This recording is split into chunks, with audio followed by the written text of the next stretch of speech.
নমস্কাৰ। কামৰূপ জিলাৰ হাজো কোলহাটীৰ পৰা মই শ্ৰী জ্ঞানদা দেৱী। কৰ্ণাটক মহীশূৰৰ অসমীয়া ভাষা সাহিত্য চৰ্চাৰ মঞ্চ পোহৰ জোনাকীলৈ শুভ কামনা জনাই পাঠ কৰিবলৈ লৈছোঁ মোৰ এটি স্বৰচিত কবিতা। কবিতাৰ শিৰোনাম কবিতা তোমাক বিচাৰি। কাগজ কলম হাতত লৈ তোমাক বিচাৰি ফুৰিছোঁ। তুমি ক'ত আছা? কাৰ হৃদয়ত সীমিত হৈ আছে তোমাৰ মধুৰ বৰ্ণনা? আছা নেকি কাৰোবাৰ হৃদয় ভঙা কলিজাত এটুকুৰা দপ দপকৈ জ্বলি থকা জুই হৈ, যি জুয়ে তোমাক বিচাৰি ফুৰিছে কবিতাৰ মেলানি বিচাৰি?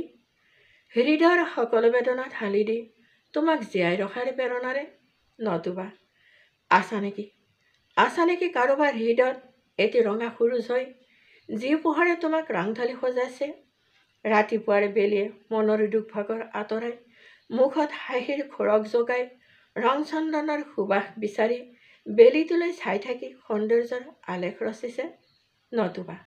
নতুবা আছানে প্ৰকৃতিৰ লগত লুকা ভাকু খেলি, বছৰৰ নপুৰণি গছলতাবোৰৰ শোভা বৰ্ধন কৰি, যাক লৈ বহু গুণীকে নিয়ে তোমাৰ সৌন্দৰ্যক কিতাপৰ পৃষ্ঠা ৰূপ ৰূহৰ বৰ্ণনা কৰিছে?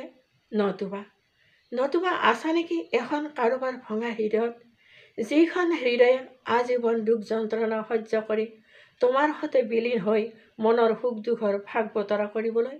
আৰু যদি সেই নহয়, তেনেহলে কবিতা তুমি ক'ত আছা?